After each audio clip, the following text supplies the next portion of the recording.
Hello students, welcome back. Today we'll study a very important topic of chapter 1, electric field and charges. The name of the topic is Gauss law. Okay, now this is very important topic.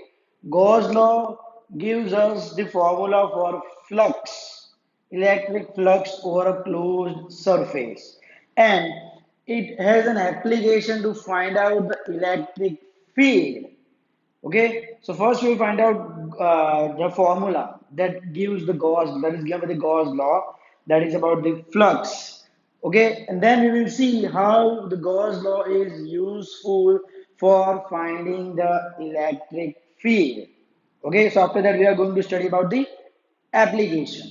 Okay, so first to find out the formula for Gauss law, we need to take a closed surface. Okay, so let's take a closed spherical surface. Okay, I have taken a spherical closed surface. Now let's take a charge Q. I am taking a charge Q inside that spherical surface. Okay, so now I have to find out the total flux through this closed surface. Okay, let the radius of this spherical surface be r. So what I will do, I will select a very small area element, surface element. Okay, so let's select this small area element dA. Okay, I have selected a small surface element, surface area element dA. Now the electric field at that point, okay, let's take this as a positive charge, so it will be directed outward. So this is the direction of electric field at that point. So the angle between E and dA, that is equal to 0.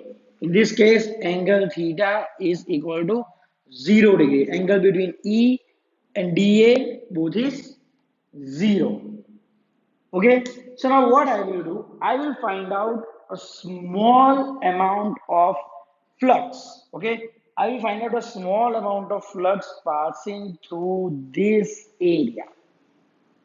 Okay, so first let's do that. Okay, so d phi, I will write down d phi because I'm only finding the flux through this much area.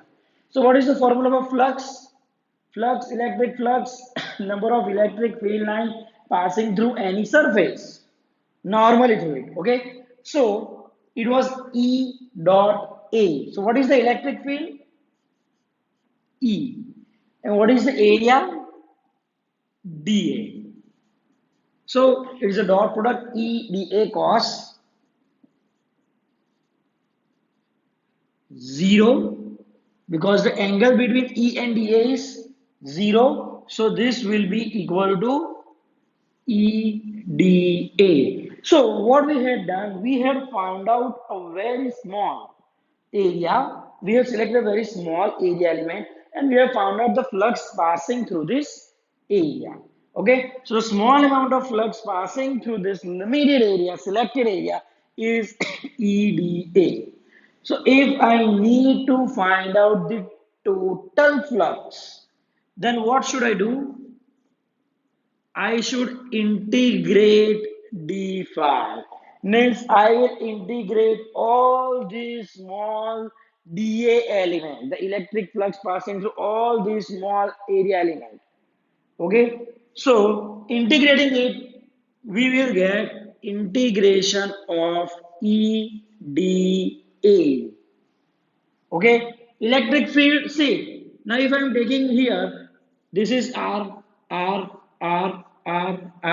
Everywhere the distance from this charge is R, right? So electric field at every point on the surface is same. So E is constant. So this will be equal to E integration of dA. Now integration of dA, what is the total surface area of a sphere? because we have taken this spherical surface, right? So the total surface area of a sphere is 4 pi r square. So this is equal to E into 4 pi r square. Clear?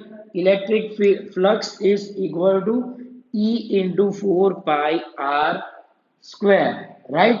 Now, what is the formula for electric field? If I take the point electric field at here, formula for electric field is kq by r square, or I can write down 1 by 4 pi epsilon 0 q by r square.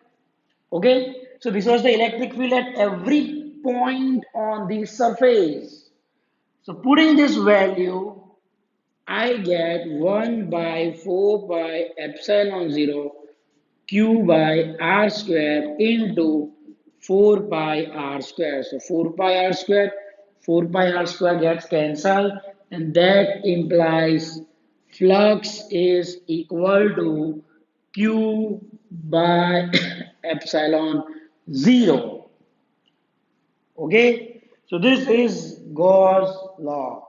In fact, it's summation of q by epsilon 0 means if there are more number of charges inside that closed surface, then the flux will be summation of total charges enclosed inside this surface. So summation of q by epsilon 0. Okay, where summation of q is the total number of charges or the total charges enclosed inside the closed surface.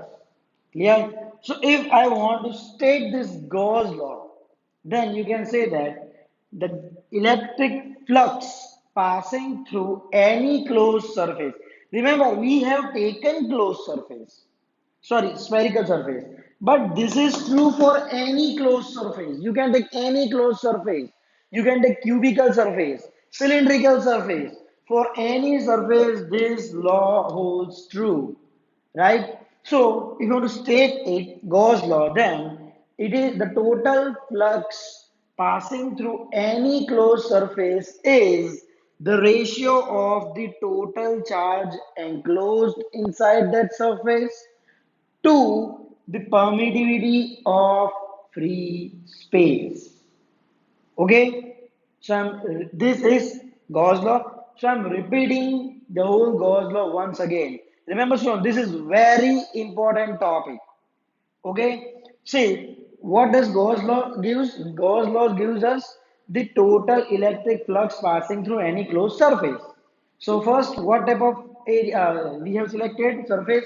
We have selected spherical surface, and we have assumed there is a charge plus q at the center of the surface, right? So electric field at every point on the surface will be kq by r square or 1 by 4 by epsilon 0 q by r square.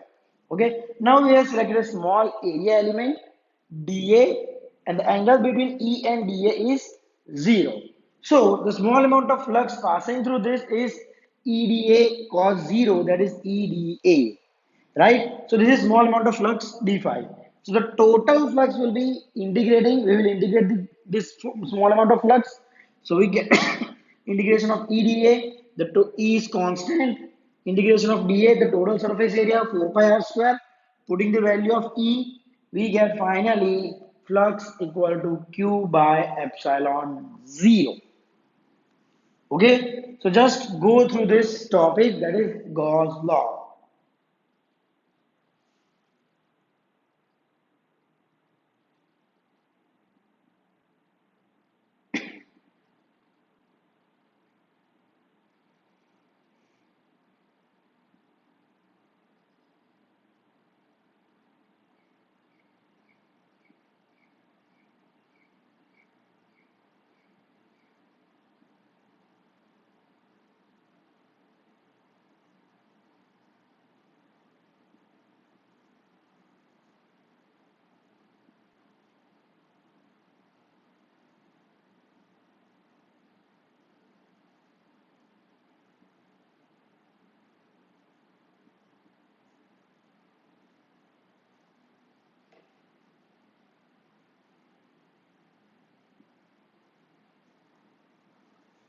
Okay, now some important points related to Gauss law. Okay, so what was this? Q by epsilon zero. Okay, so first, Gauss law is true for any closed surface. So I'm writing in short, true for any closed surface. Remember, the Gauss law is true for any closed surface, not only spherical, but it is true for any closed surface. The second point, when we are writing flux equal to Q by epsilon zero, what does this Q means? Total charge enclosed. Okay, Q means total charge enclosed inside the surface. So if I am taking such type of surface and there are some charges Q1, Q2, Q3, Q4 and Q5.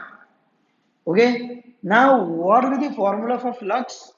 You can say that flux will be equal to Q1 plus Q2 plus Q5 upon epsilon zero. That means summation of which charges? The charges enclosed inside the closed surface. Okay, but when we are calculating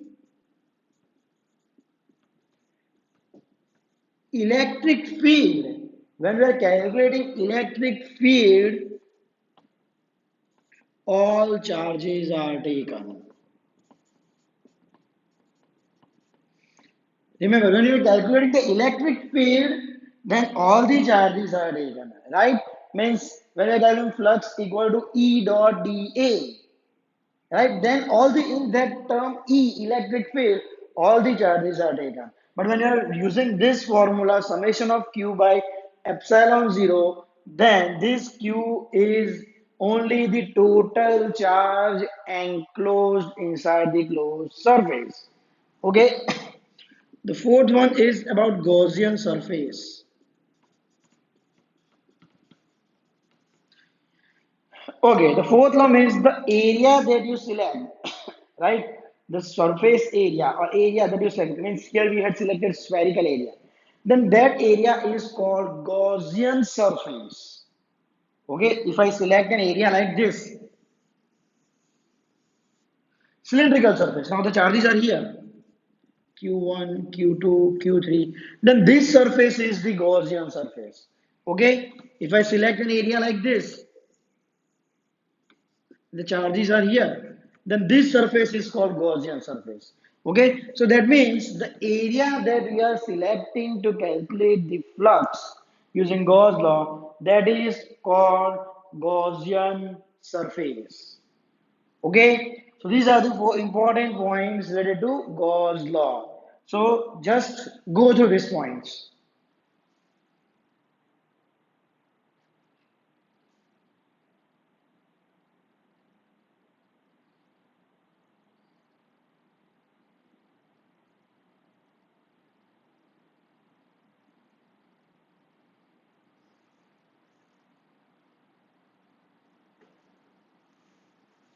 Okay, now moving to the next point.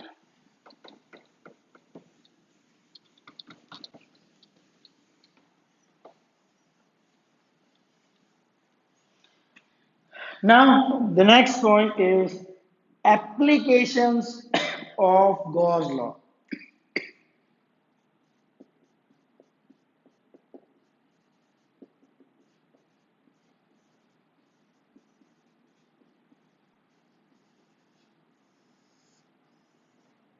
Okay, as before discussing this topic, Gauss law, I have already discussed that this is useful in finding the electric field. Okay, so our first application is we can find the electric field due to infinitely sized, long, uniformly charged wire. Okay, so first is field due to long uniformly charged wire. Okay, so now what we are taking, I am taking a long size wire. Okay, and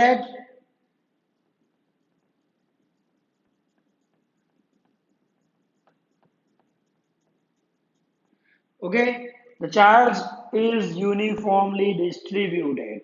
The word uniformly distributed means the charge linear charge density same. It's not that at this portion there is higher amount of charge and the same length of this portion there is less.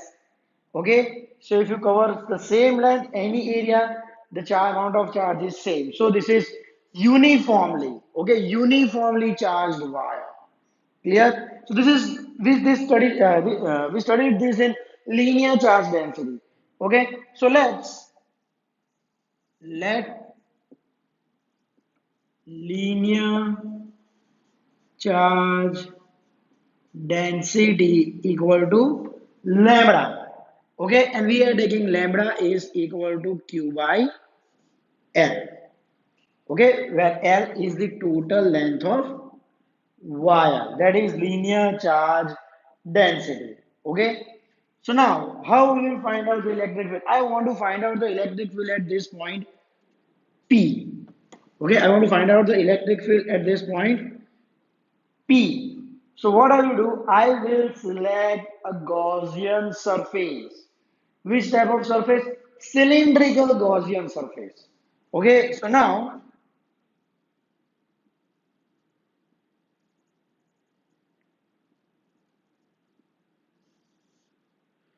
okay, I have selected a cylindrical Gaussian surface. I want to find out the electric field at this point P. Okay, so what I will do, I will select a small surface area dA, right? I will select a small surface area dA. Clear? And the electric field due to this positive charge, it will be in this direction. So the direction of electric field will be also in this direction. So now what is the angle? The angle between E and dA is 0 in this case, right? When I take electric field at this direction, okay, if I take any area here, then the area vector will be in this direction, the electric field direction will be in this way. So the angle is 90 degree, right? So the flux, the total flux E dA cos 90, that will be equal to 0. Same way, if I take this area, then again this will be area element, okay, and this is the electric field, again 90 degree. So here also the flux is equal to 0. But in this case, the angle here theta is equal to 0 degree. So the electric field at this point, okay, or over this cylinder, okay, that will be equal to flux equal to E dA cos 0, right? Integration of E dA, right? The total flux, I am taking the total flux E dA cos 0. Okay, I can write it down like phi 1 plus phi 2 plus phi 3. Right? So the total flux will be equal to phi 1 plus phi 2 plus phi 3. But this two, the flux is 0. So only remaining is at this position. So this will be at that E dA cos 0. So cos 0 is 1 E integration of dA. Right? So now what is the total surface area? Total surface area of this cylinder. Not total, cylindrical. Okay, curved surface. We will take curved surface area. We will not take these two area. We will take curved surface area. So the formula for curved surface area of cylinder is 2 pi r L. So if I take this as the radius, okay, then this will be equal to E into 2 pi r L. Clear? Means this distance I have taken as L. The total length was L. Now this smaller. So E into 2 pi r L. This is the total flux. But what does the Gauss law say? We had heard that formula. Flux is equal to Q by epsilon 0. Right? Now, what will be the charge? Right? So, Q will be equal to lambda into L. This we had discussed in linear charge density. If the linear charge density is lambda, then the charge on a particular length L will be lambda L. Right? See, lambda equal to Q by L. For complete length, it's lambda. For L, it's lambda into L. Right? So this is the charge. So lambda L by epsilon 0. So this name this equation 1, equation 2. So these are the two equations that we are getting for flux.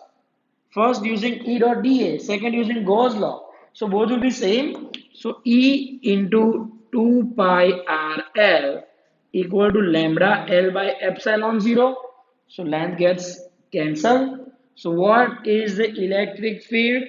Lambda upon 2 pi r epsilon 0. Clear? So electric field at any point at a distance r, at a perpendicular distance r from that wire, okay, from of a long wire, it is lambda upon 2 pi r epsilon 0.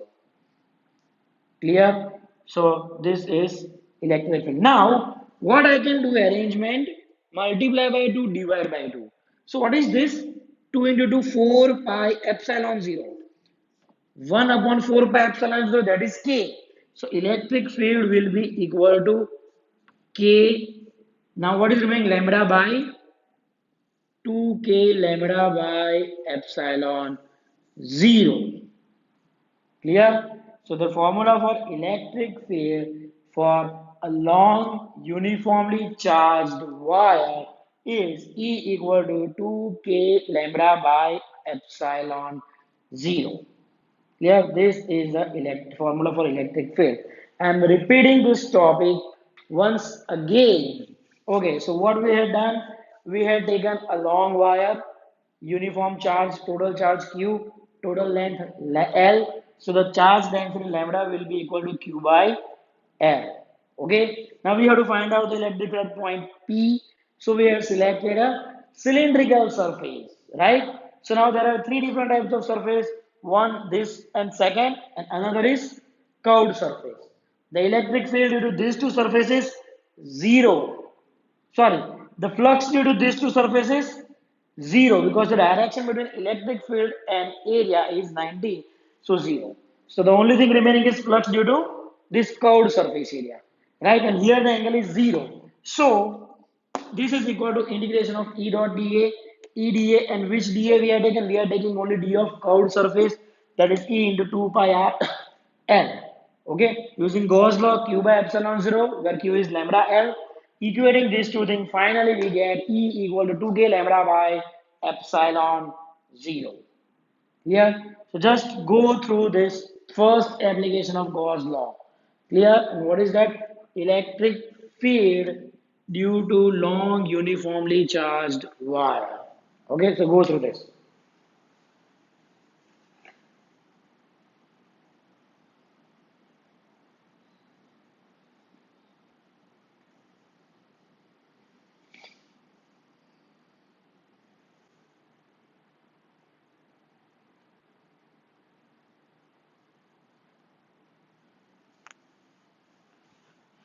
Okay, you can also use this formula, lambda by 2 pi r epsilon 0. And you can also use this. You can use any one of that. Okay, so this was about the first application. Okay, for today, that's it. Okay, for in our next video, we will see the remaining two applications. Clear? In that application, we will see that the electric field due to uniformly charged long surface, okay, planar long surface, okay, and the second one, uniformly charged spherical cell. In that spherical cell, we'll find out the electric field outside the cell as well as inside the cell. Clear? So this was about the application of Gauss law. Okay, thank you.